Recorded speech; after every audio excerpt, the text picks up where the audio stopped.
Nigeria is open for business. Delegation tells World Economic Forum at Davos.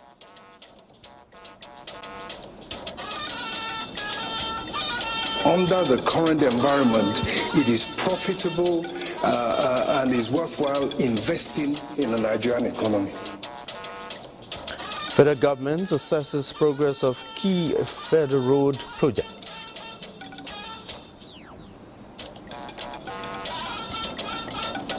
They are trying their best. They want to make the road active for us. I can assure you in the next 1 year or two, that road will be a thing of the past. Plus, Northern leaders seek new strategy in education, human capital development. Education is the bedrock of human capital development, and without addressing these barriers, our region's progress will remain stunted.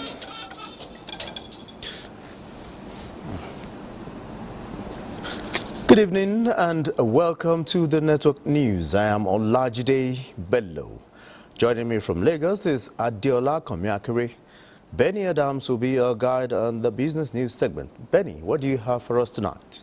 Well, Cherry News, Nigerian equities have bounced back from the red zone to the green zone, which means more money for investors in the market. We'll give you details in the course of the bulletin.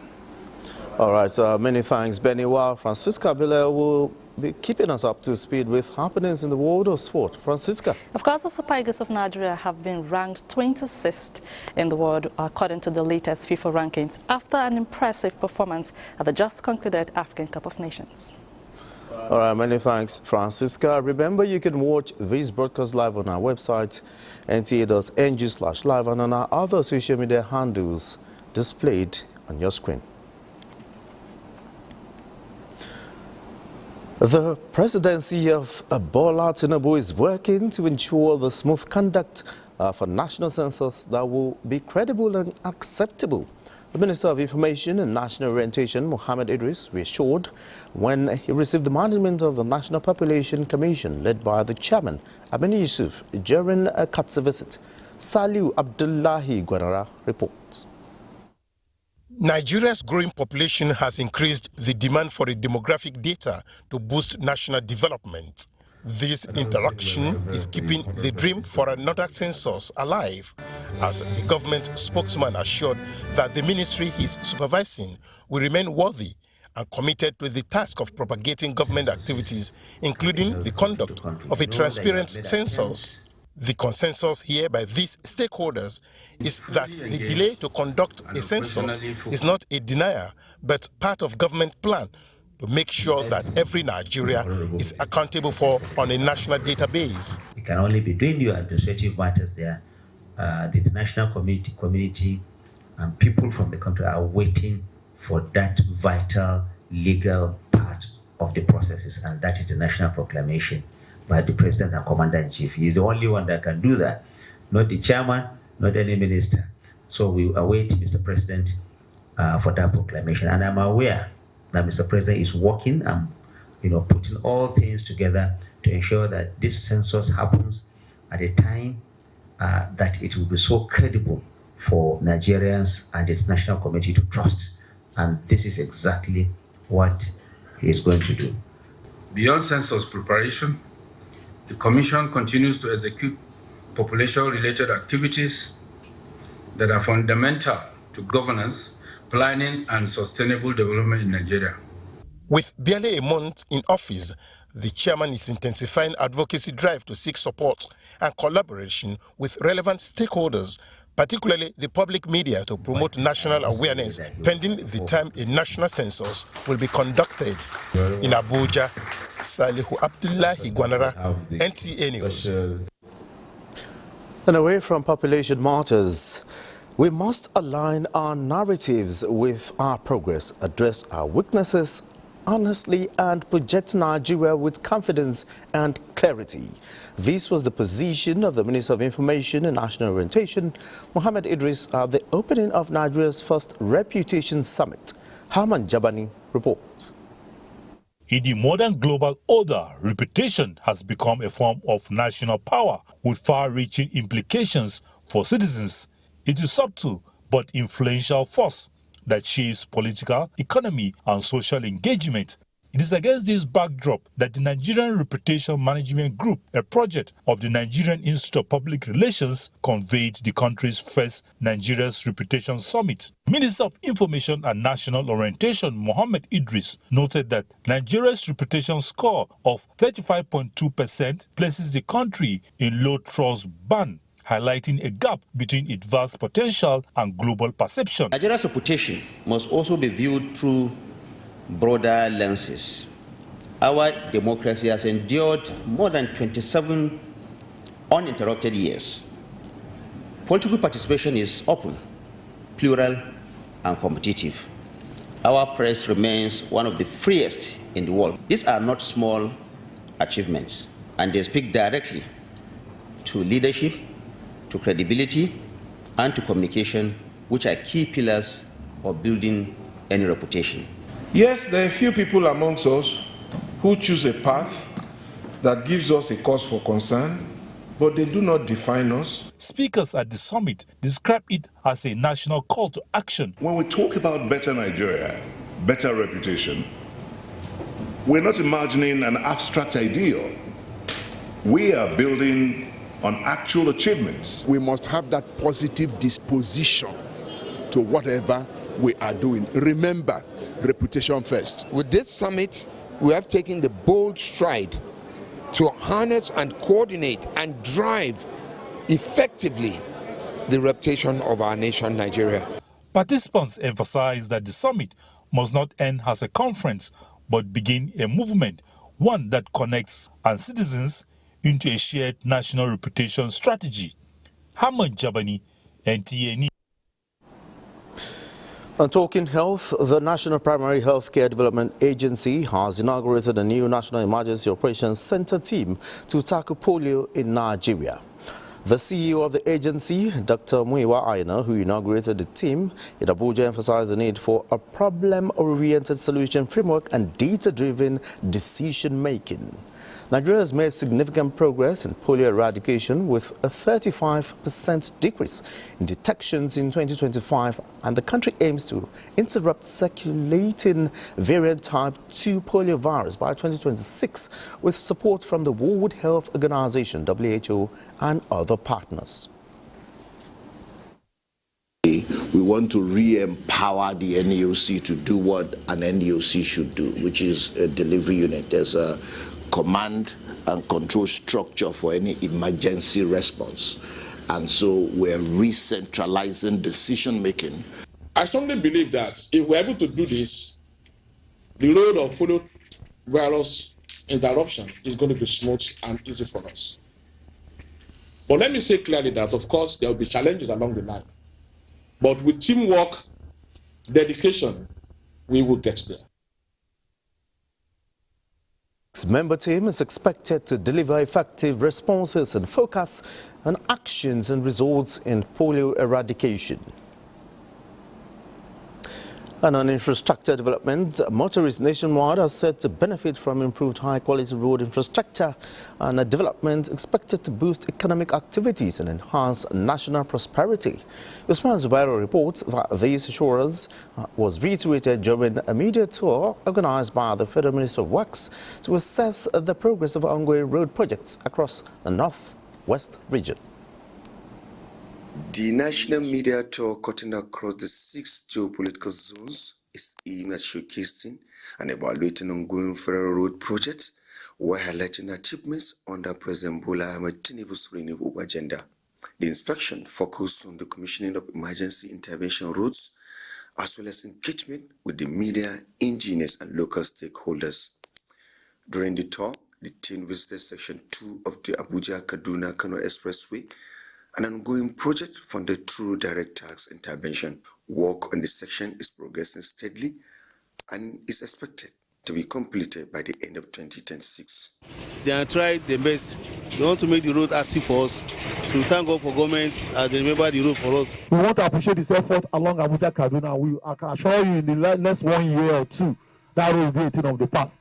Other projects inspected include construction of the Kaduna Western Bypass toll carriageway, which has reached 28% completion. The completed 4.5 kilometer Temansani Road in Makarfi local government area, construction of the Busasa Jos Road via Turunku, and the dualization of the Zaria Funtua Gusso Sokoto Road section, one among all key federal roads. Thank His Excellency President Bola Ahmed Tinubu, as well as the Minister of Works Engineer Dave Weze for the wonderful job they are doing in Northwest. Use of reinforced concrete, he said, to ensure durability and cost effectiveness, assuring that all ongoing projects will stand the test of time. Usman Zubairu, NTA News. And moving to the education sector, northern leaders have renewed calls for a fundamental rethinking of educational strategies, human capital development, and societal reorientation as critical pathways to accelerating development in northern Nigeria. Muhammad Musa Askira reports that this was on the 12th annual lecture series in memory of Sardauna of Sokoto held in Dutse, Jigawa State. The call was made at the 12th annual lecture series in honor of the late Sir Ahmadu Bello, the Sardauna of Sokoto, held at the banquet hall of the Government House in Dutse, Jigawa State.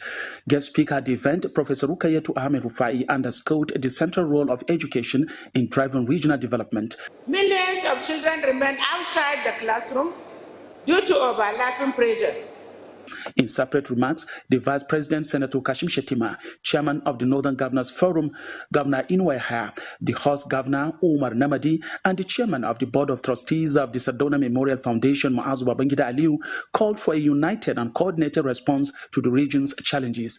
We have gotten to a point globally where some of these skills are now more relevant and more important than formal education. Education is the bedrock of human capital development, and without addressing these barriers, our region's progress will remain stunted.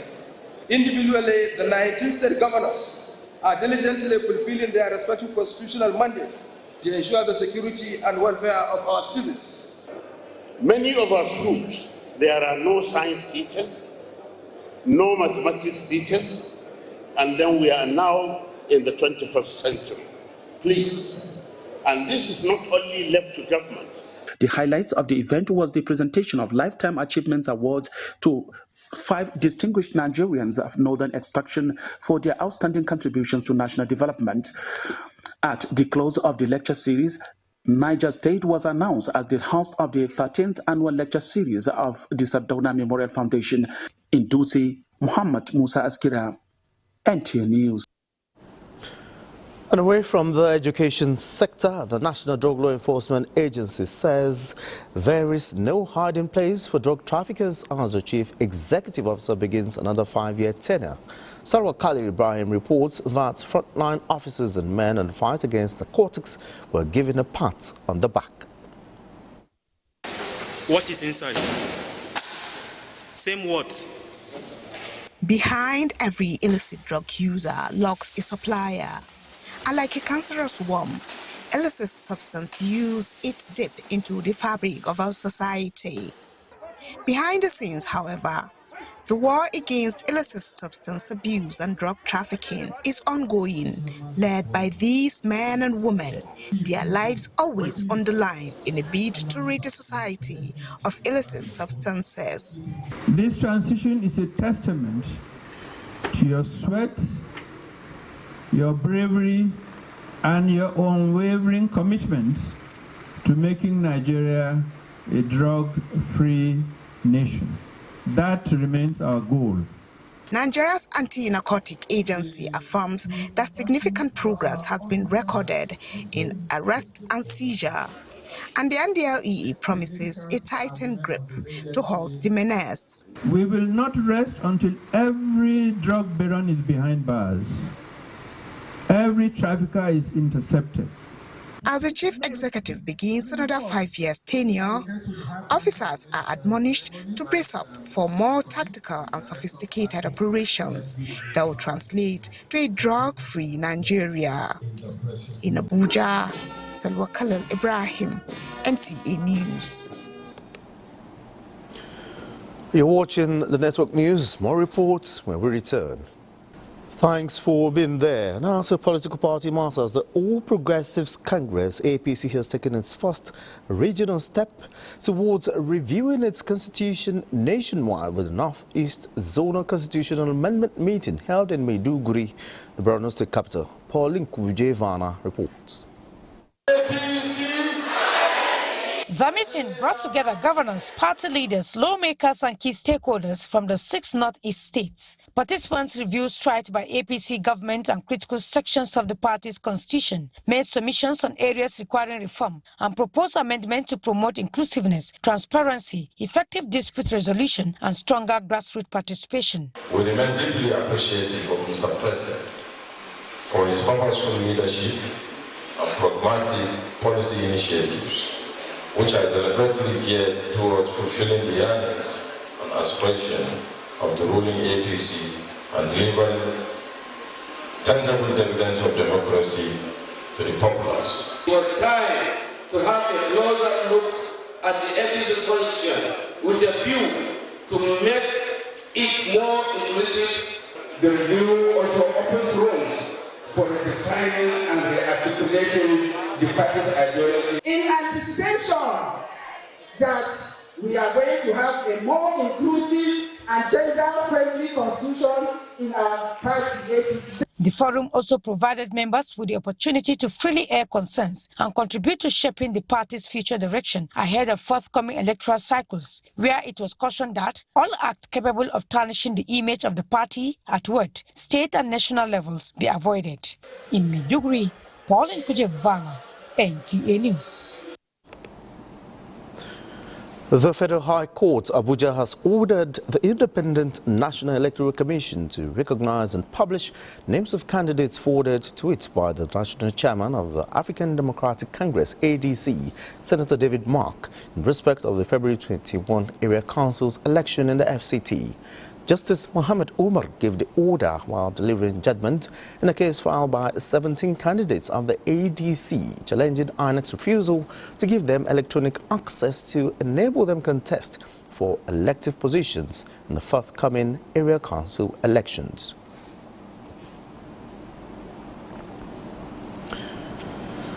And the Federal Road Safety Corps has intercepted a suspected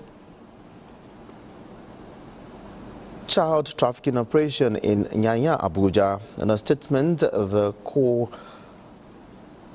Public Education Officer Shegun Ogungwemide said the afternoon patrol team of the Corps' Nyanya Unit Command intercepted a white Sharon vehicle at the building materials axis of Nyanya.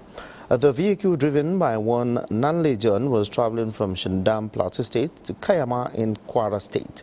17 young boys and girls were crammed into the vehicle with 2 minors concealed in the vehicle's boot, immediately raising suspicion of possible human trafficking.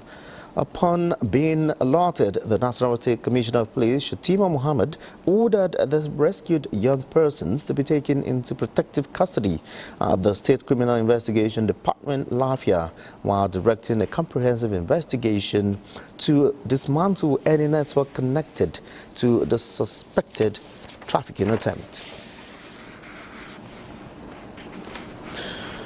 An Ogun State Chief Magistrate Court sitting in Shagam has adjourned the trial of Anthony Joshua's driver Adeniyi Abiodun Kayode to 25th of February 2026 to allow the Attorney General of Ogun State give legal advice. Yemi Dalemo completes the report.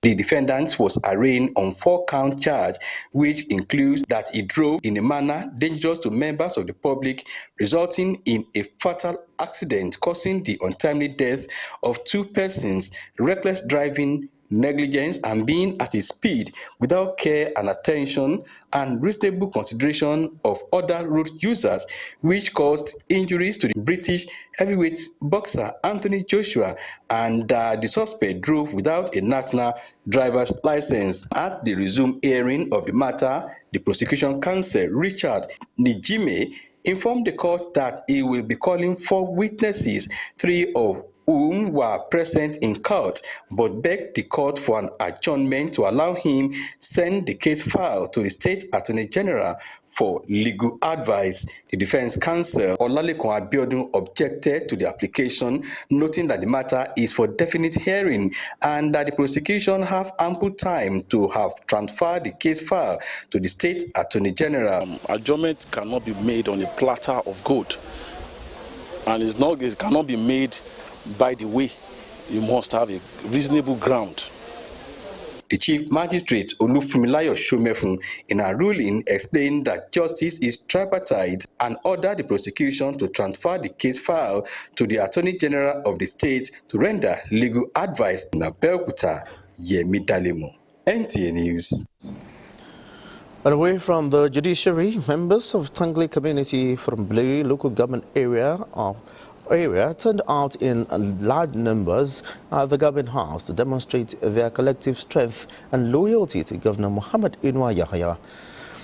Marked by traditional displays and strong messages of support, Abbas Meikano reports that the visit highlighted the community's appreciation for the governor's leadership and their commitment to work together for peace and development. A powerful display of unity and solidarity, the Tangley community of Biliro local government area stormed the new banquet hall, government house, on a courtesy visit to Governor Muhammadu Inuwa Yahaya. Led by Mayor Tangley, Ladi Sunusuma Yamba, and the council chairperson Egla Idris, the delegation comprised traditional, political, and administrative leadership alongside representatives from various groups and associations across the Tangley nation. The visit was more than ceremonial. It was a bold statement of support for the governor's political ideals and a step towards healing past wounds concerning dispute over chieftaincy title of Mai Tangley. Speakers took turns expressing heartfelt appreciation, pledging unwavering loyalty and support to the Inuwa Yahaya-led administration. Their message was clear. The Tangley people are ready to work hand in hand with the government for peace, progress and development. Governor Muhammadu Inuwa Yahaya affirmed commitment to collaboration with the people of Biliro local government and mutual respect. We must work hand in hand in order to separate the situation, improve the situation, and take our people to the promised land. And that lets you and are will by the rest of us. According to the governor, it was another milestone in building bridges across communities and strengthening the bond of governance. In Gombe, Abbas Meikano, NTA News. The time to join Adiola Komiakere in Lagos for stories making the rounds from that zone. Good evening, Adiola. It's over to you.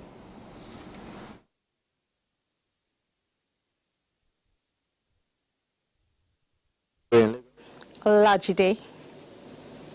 The market capitalization of a Nigerian exchange rose to 217.749 trillion naira in mid-January.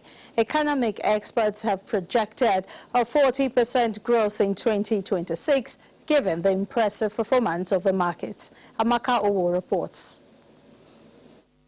The Nigerian exchange crossed the historic 100 trillion naira market capitalization mark. Industry experts attribute the significant milestone to the economic reforms of the present administration, which they described as a catalyst that has attracted economic growth and continues to boost investors' confidence. Business momentum is coming back. They can now price their products better, and they can then see more growth, and as a consequence, more profits dropping down for shareholders. And that momentum has led us to project that for 2026, on a base case scenario, we expect the market to do about 41% growth, so which is quite impressive if you compare to how markets should normally grow. On an upside scenario, if we think that there is enough ingredients in the economy and the central bank and monetary policy environment to turbocharge the market, we could see, the upside we are, projecting is 80%. We have seen a lot of transactions, both from foreign investors and from domestic investors in the capital market. We have seen what had happened to our portfolio flows. It has been significant, and it has, helped to, strengthen the currency, stabilize the economy, improve our results. Investors are still confident, particularly institutional investors, because those are the ones that have been driving the stock market. It just shows that there's a lot of opportunity there, particularly for returns. There's something that I would like to see a lot more going forward, is a lot more listing. The Nigerian exchange had the all-share index closed in 2025 at 51.19% returns, higher than the 37.65% recorded in 2024. In Lagos, Amaka O, NTA News. To align Nigeria's education system with global standards for 21st century learning, premised on practical skills, digital literacy, entrepreneurship, and phase-out route memorization, the federal government introduced new academic curriculum which took effect in the 2025-26 academic calendar. Larry Belay highlights some of its key changes. The goal of the new education curriculum is to reduce subject overload, emphasize vocational and digital skills that will reposition Nigerian students to be more in tune with the digital global learning standards. Some of the key changes are mandatory skill and trade subjects now introduced at the basic level, including solar installation, GSM repairs, plumbing, and other skill-developing curricula. There is also digital literacy, where subjects such as coding, robotics, artificial intelligence, and cybersecurity are now core components. According to the new curriculum, senior secondary students will focus on sciences, humanities, arts, and business or commercial. History has also been restored as a compulsory subject at both primary and secondary levels. It makes learning more interesting. When students do practical work, they enjoy it the more. Then again, it reduces dependence on white-collar jobs. And where are the jobs nowadays, if I may say? So it even makes the students to be employers of labor. We need to retrain teachers. Teachers themselves need to build on their capacity, self-development. Then, the producer of teachers, our higher institution, I think these are the courses where they need to train more teachers so that the society will have them available. Stakeholders in the nation's education system were describing it as the right step to take in revamping the country's education, calls for constant monitoring, inspection, and retraining of teachers. In Lagos, Larry Bilei, NTA News. Many thanks for being there. Now, talking maritime collaboration, the Denmark has expressed a readiness to deepen collaboration with Nigeria in the area of maritime development as it plans to enhance the $1.2 billion port investment in the country. The Danish ambassadors in Nigeria discussed this in Abuja at a meeting with the Minister of Marine and Blue Economy, Adeboyega Itola, and top management officers of the ministry. Chukwunonso Nwabweze reports. Nigeria's extensive coastline, vast inland waterways, and its strategic geographic location no doubt provide unique opportunities to harness maritime trade, fisheries, aquaculture, tourism, as well as regional integration. This visit to the Ministry of Marine and Blue Economy by the Ambassador of Denmark to Nigeria, Jens Ole Bach Hansen, is not only to deepen the already existing investment partnership with Nigeria, but to also explore other opportunities inherent in Nigeria's maritime sector. We have a lot on offer, as do you, so I think it would be mutually beneficial and a win-win for your ministry, our embassy, our maritime authorities in Denmark, and in the end for our two great countries. Oyetola, while lauding Denmark's support towards Nigeria's emergence as council member of the International Maritime Organization, highlighted the ongoing reforms within the marine and blue economy sector, as well as areas of collaboration with Denmark and other prospective investors. We have about 28 coastal states. These states are linked by sea, and so the significance of water transportation is very huge. Part of our contribution to food security is to increase the possibility of local production of fish. While discussions are open in some key areas of mutual interest, the ambassador further pledged to facilitate meetings with Danish investors in the sector to bolster partnership that will strengthen Nigeria-Denmark relations. Chukunonsonwapweze, NTN News. Now let's do some business with Benny Adams. Benny? Thank you, Olajide. We bring you news from Davos. Now, at the ongoing 56th annual meeting of the World Economic Forum, Nigeria has moved the national narrative from promotion to active execution by presenting the country as a pillar of stability in a volatile African economic space. While the Minister of Finance and Coordinating Minister of the Economy, Wale Edun, speaks on how Nigeria is breaking its oil addiction through massive non-oil exports, Ambassador Yusuf Tuga is leading discussions on Africa's job engine and asserting Nigeria's right to a seat at the table in global governance.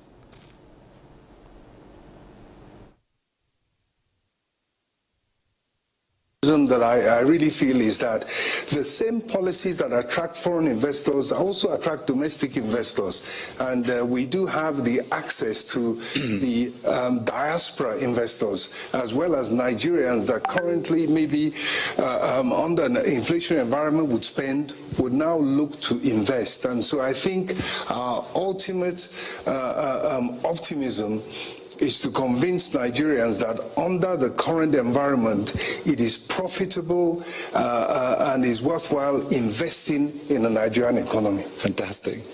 We've stabilized our currency. Foreign exchange is available. I can come to Davos and use my Nigerian card. So that it's working. First of all, it's working. You know, there's no limit. Tuga adds that the federal government has laid out plans on job creation and opportunities for its young population, in addition to funding local industries that are turning raw materials into finished goods, creating opportunities for youth and women. He also highlighted Nigeria's upcoming hosting of a West Africa Economic Summit aimed at helping businesses leverage regional trade opportunities.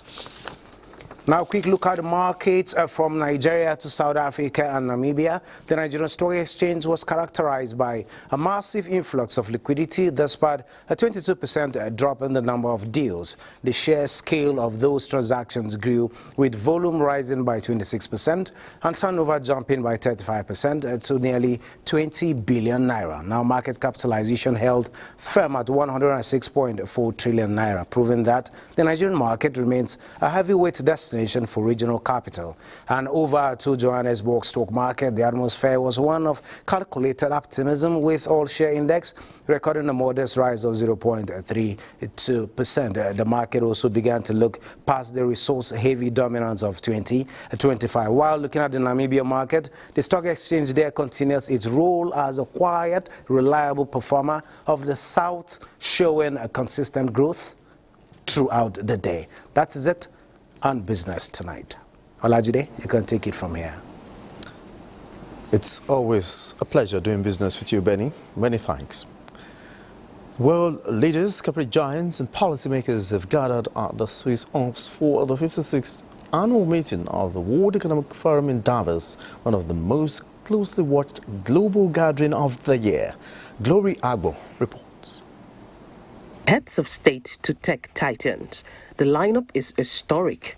Around 400 top political leaders and more than 60 heads of government are present, alongside nearly 850 chairs and chief executives and dozens of innovators shaping global tech and finance. This year's sessions revolved around 5 core themes: cooperation in a contested world, unlocking sustainable growth, investing in people, deploying innovation responsibly, and securing prosperity within planetary limits. Geopolitics and AI dominate the agenda. With rising geopolitical tensions, economic confrontation is now viewed as one of the biggest global risks, replacing armed conflict in recent forum risks surveys. On geopolitics, European leaders criticized tariffs linked to the Greenland dispute, calling for unified responses and highlighting the evolving dynamics among allies.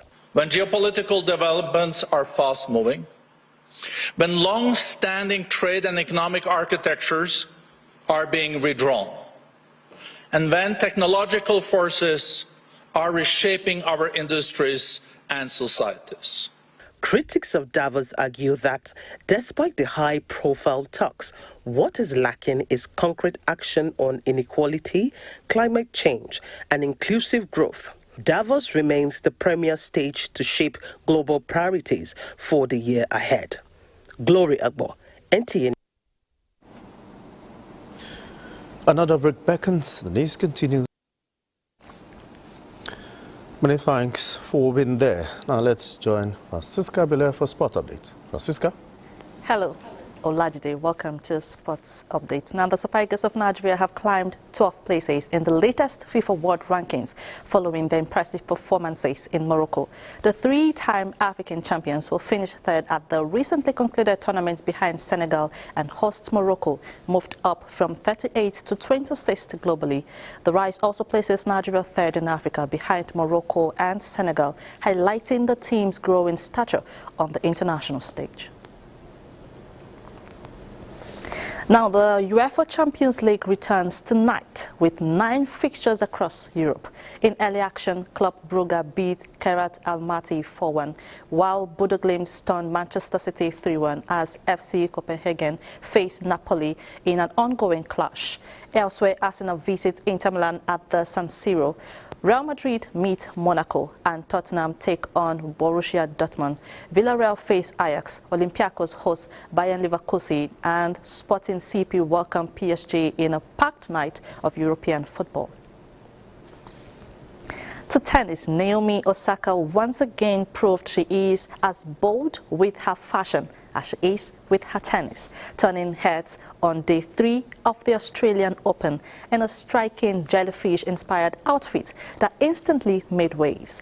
The 4-time Grand Slam champion made the statement entrance on Rod Laver Arena ahead of her first-round clash with Antonia Rosic, revealing the look was inspired by the dedicated to her daughter Shah, backing up the style with substance. The Japanese 16th seed and 2-time Australian Open winner showed her trademark resilience, battling past Croatia's Rosic 6-3, 3-6, 6-4 to book her place in the second round. Still talking tennis, Yannick Sinner says he does not yet feel very safe with the changes he has made to his serve after starting his Australian Open title defense with a shortened first-round win against Hugo Gaston. The world number 2 and 2-time defending Australian Open champion was in full control of the match at 6-2, 6-1, up when Frenchman Gaston abruptly tired. That's a spot. It's back to you, Olajide. Many thanks, Francisca, for Sport Update. Now, the Sultan of Sokoto and President General of the Nigerian Supreme Council for Islamic Affairs, Muhammad Saad Abubakar, has described the late Muhammad Bashir Imam Soli, Chief Imam of Ilorin, as a great scholar who dedicated his life to the service of Allah and humanity. Meanwhile, the body of the late Chief Imam of Ilorin has been laid to rest in Ilorin. Khadija Takabi has details of the burial rites and the life and times of the revered Islamic scholar. Crowds of sympathizers from within and outside Kara State converged on the forecourt of the palace of the Emir of Ilorin for the Janaza prayer led by the Imam Imali of Ilorin, Sheikh Abdullahi Abdulhamid. His body was later interred at the premises of a tuition-free Arabic and Islamic school he founded. The late Chief Imam of Ilorin and Chairman of Kwara State Council of Ulama was a distinguished Islamic scholar whose sonorous voice in recitation of the glorious Quran was unique and admired by many people. Sheikh Mohammed Bashir Soliu was appointed as the Chief Imam of Ilorin during the reign of the 9th Emir, late Sheikh Zulkarnain Gambari Muhammad. He was a unifier, he was an associate of the governor. He was very passionate. The person of integrity, fearless, and wanted peace and tolerance. Given the imamship at a very early age in his life, and it brought him to it, honor, prestige, and grace. He is survived by wives, children, and grandchildren. Khadija Takumbi, NTA News. And meanwhile, the United States Mission in Nigeria has expressed deep condolences to the family and loved ones of the Chief Imam Abdullahi Abubakar of Nya Village, Barkinladi local government area of Plateau State, who passed away at the age of 90. In recognition of his extraordinary bravery and commitment to religious freedom, the U.S. Department of State awarded him the International Religious Freedom Award in 2019. The mission, in a statement, described Imam Abubakar as a courageous champion of religious tolerance and interfaith dialogue, noted for building bridges across religious communities throughout his life. The family of Professor Fred Nwodo of Wele, Amokofi, Okehegbo, Kati, local government area of Enugu State, announces the passing to glory of their beloved wife, mother, and sister, Dr. Adaura Gloria Nwodo. Arrangements for her funeral continue Thursday, 22nd January 2026, with a vigil mass at her country home, number 1, Nwodo Road, Ogbede Okehe. On Friday, 23rd January 2026, Betty departs Good Shepherd Hospital in Suka in the morning, followed by lying in state of at her country home. Then burial mass at St. Peter's Parish, Okpogo Okehe, while interment follows immediately in her country home. Thanksgiving holds Sunday, 25th January 2026 at Mother of Christ Parish, Ugwaji, Okehe. And up next is the weather forecast. Thanks for being a part of it. I'm Olajide Bello.